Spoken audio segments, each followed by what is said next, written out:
Okay, good morning, a good Tavach. Sunday morning, good Gimel. Thomas, Tishrei, Tishrei, yes. Um, Today we're learning Perek Zion of Kilayim. We're almost there. Kilayim has a total of 9 chapters. That means that we're going to be finishing it on Thursday. Today's Perek Zion, tomorrow's Perek Ches, and then 2 days of Yontif, and then we'll finish Perek Tes on Thursday, and it starts Shvius on Friday, Richard. Okay, today's shir sponsor, Lila Nishmas, Aaron Nachman, Simcha Cohen, Yeshua Mordechai, B'Shev, So Bracha, Sarah, Shmuel Lev, Ben Moshe, Ben Yosef. May their souls have an aliyah, and for Shlema Ad the Sarah Bas Leah, so Shar Chol Yisrael. Perek Zion, here we go.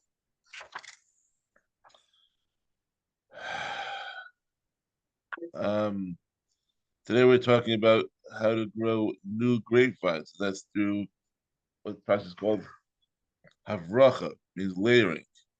You basically bury a branch of an existing grapevine in the ground and bringing it back up from the ground some distance away. So that branch eventually becomes a new vine. We're going to talk about that now.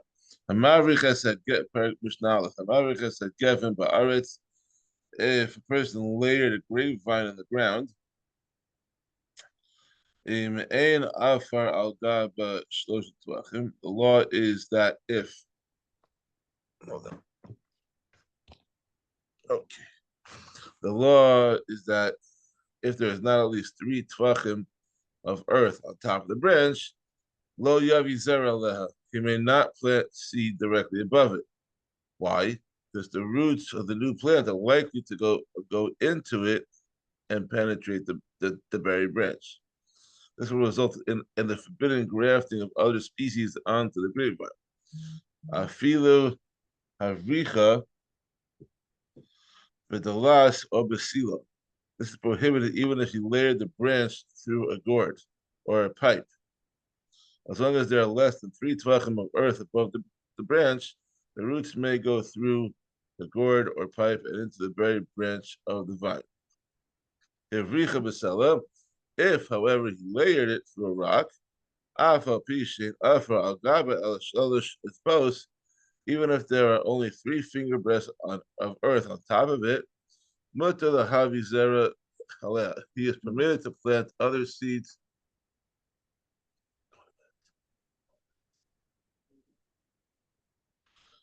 He is permitted to plant other seeds directly above it. Ha'arkuva shebegefen. If there is a knee in a grapevine, ein madadin la elamin ha'ikar hasheni. We measure only from the second trunk, not the original trunk. What's a knee in the grapevine? The knee of the grapevine is a vine that grows in a knee-shaped manner, where it comes up from the ground. When it comes up from the ground, it first bends sideways and continues along the ground. Then it turns and rises upward, taking the shape of a bent knee. Picture like this. It grows up here, turns to the side, then goes up. It looks like a knee. Very interesting. Okay, Mishnah Beis. Hamavrich shalosh gefanim bi karehem nirim. Someone who layers the branches of a row of 3 grapevines, thus creating a second row of vines, and the trunks of the first row are visible. Eliezer bar Tzadok Omer, Eliezer bar Tzadok says, if there's a distance of 4 to 8 amos between the rows, they combine to form a vineyard. Being love in if not, if they do not mean that the 2 rows are less than 4 amos or more than 8 amos apart, they do not combine to form a vineyard. The Mishnah examines another case. If a grapevine has dried up and died, asura ve'ena mekadeshes.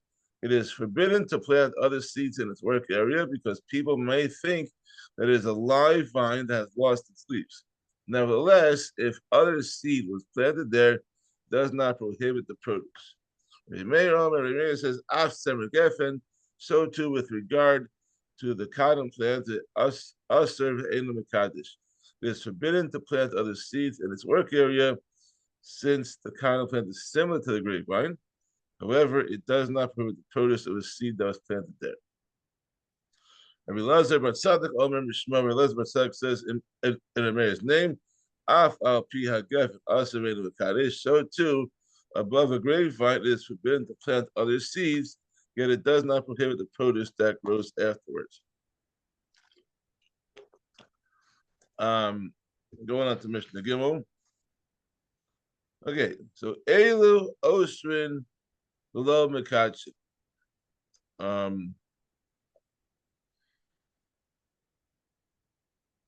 So this mission is going to talk about other cases where it's prohibited to plant grain or vegetables near vines, but the produce is not prohibited for benefit, as well as some situations where it is prohibited for benefit. So it's going to be funny. This is going to be a fun mission.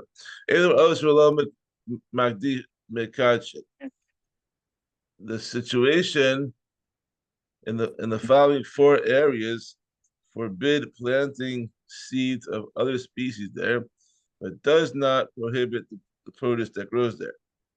Number one, Mosar Chorban HaKerem, the additional area in the destroyed section of a vineyard. Mosar Michol HaKerem, the additional area in the perimeter of a vineyard. Okay, one's the internal, one's the external. Motor Piske Aris, the additional area in the gaps of an aris. And Mutter Afifiros, and the additional area beneath the lattice work roof that supports a grapevine. That's like the top part where the grapevines grow above it. All four of those things, where it's usher to plant there, but it's not prohibit. It does not prohibit the produce. However, the area beneath the grapevine, and the 6 tvachim work area of a single grapevine, and the 4 amma work area of a vineyard, do prohibit the produce. Okay, let's go on. Mishnah Dalit. Hamisakik es gafno al gabi tuaso shel chavero. Someone spreads his grapevine over his fellow's grain. He causes the grain that grows to become prohibited as Kilayim of the vineyard. And moreover, the person who spread the vine is responsible to pay for the grain, since he caused a loss to his fellow. Rabbi Yossi say, the person cannot cause that which is not his to become prohibited, since the grain does not belong to the person who spread the grapevine. It does not become prohibited as Kilayim. You do something that's not yours, then it doesn't answer my stuff. So that's not how it works. Mishnah Hey, Rabbi Yossi said, there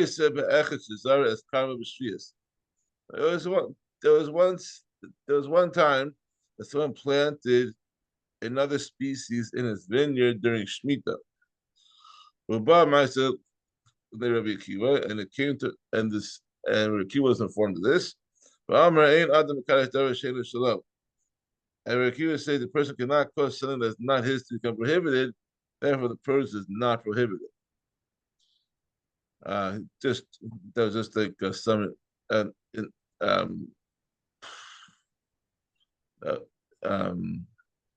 reinforcing the previous Mishnah. Mishnah Vav. Ha'ana shizara es hakerev yatzim ufanav kotra afilu b'moed. If a robber planted seeds in a vineyard that he stole from its owner, and the vineyard then left the robber's possession, meaning that it was returned to the owner with produce now growing in it, then the owner can harvest the produce even during Chalamayit. Why? There's a general rule: land cannot be removed from the possession of its original owner. It legally remains the owner's property even after it's stolen. Therefore, based on the principle that a person cannot prohibit something that's not his, the rabbi does not create kilayim in the vineyard. Nevertheless, since the vineyard appears to have kilayim in it, the produce must be removed as quickly as possible. Kama, who knows in the problem, up to how much extra must the owner pay workers in order to quickly remove the kilayim? Ad shlish, up to this, no, 1/3 by what normally costs. Yosemi can if he cannot find workers unless he pays more than this, kotze kedaka holich. Then he harvests it himself at his normal pace and continues until he completes the job. I feel he's not required to pay for workers, even though this delays the removal of the kilayim until after the festival. The Chalamoid, people are charging a premium for their efforts because like you're not supposed to work. So if you're working, then it's probably like an emergency situation, and therefore you're going to pay a premium for that. From when is the vineyard called the property of the robber? So that's produce is prohibited by the calamity plants. Yishka, Yishaka, Yishka. But when the identity of the original owner is forgotten, people are no longer called by the owner's vineyard and instead refer to belonging to the robber. Sometimes even though property is sold, you still refer to that property as belonging to the previous owner. For like, remember that farm? Yankel's farm. Yankel sold it 30 years ago. It's still called the Yankel's farm. Mr. Zion Haruach She'il Allah es hagafanim al gabe tfua yigdor miyad. If the wind blew grapevines over grain that was growing, the owner must. That's a Mr. Zion. I'm sorry, not Mr. Zion. If the wind blew grapevines over grain that was growing, the owner must immediately cut the vines so they are no longer over the grain. If they are allowed to remain there, both the vines and the grain will become prohibited for benefit. In Ero honest, if as a result of circumstances they're not in his control, he could not cut the vines. Mutter, they are permitted for benefit. Since the owner did not willingly allow them to stay there, the produce does not become prohibited. Regarding a person's grain that was leaning beneath a vine, and similarly regarding greens that are leaning regarding the greens that are leaning beneath the vine, the owner must turn the grain or greens back.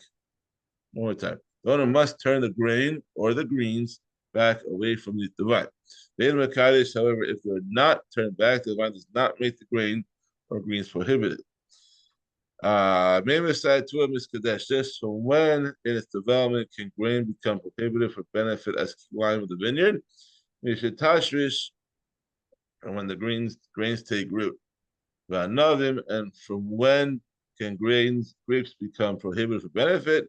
From that when they become the size of a white bean. Tavua, grain that is ripened fully and dried to its full extent, and grapes that have ripened to their full extent, and miskachis do not become prohibited. Therefore, if a person plants grain in a vineyard whose grapes have already fully developed, or vine among grain that's completely ripe, neither the grain nor the grapes become prohibited for benefit. And finally, artzitz naku mekadish kerem eno naku eno mekadish. This is Mishnah Ches. If a flower pot with a hole in it was placed in the vineyard, and grain was then planted in it, it prohibits for benefit both the grain and the flower pot and the grapes in the vineyard. However, if the grain was planted in a flower pot that does not have a hole in it, does not prohibit the grain in the flower pot or the grapes in the vineyard. We had this previously, I think it was in Peah or something, or Demai maybe. The flower pot, the hole is coming up again. Rabbi Shimon says, Zev is planting in both a flower pot with a hole and a flower pot without a hole is forbidden. Nevertheless, it does not make the grain or grapes prohibited for benefit. And lastly, Hamavir Atzis Naku Bekerem, regarding a person who brings a flower pot that has a hole in it through a vineyard. Im Hosib Masayim Aser. The law is that if the grain increases by 1/200th while in the vineyard, the grain is prohibited. That is Perek Zion. We will do Perek Ches tomorrow. Have a wonderful day. Kol Tov. Have a great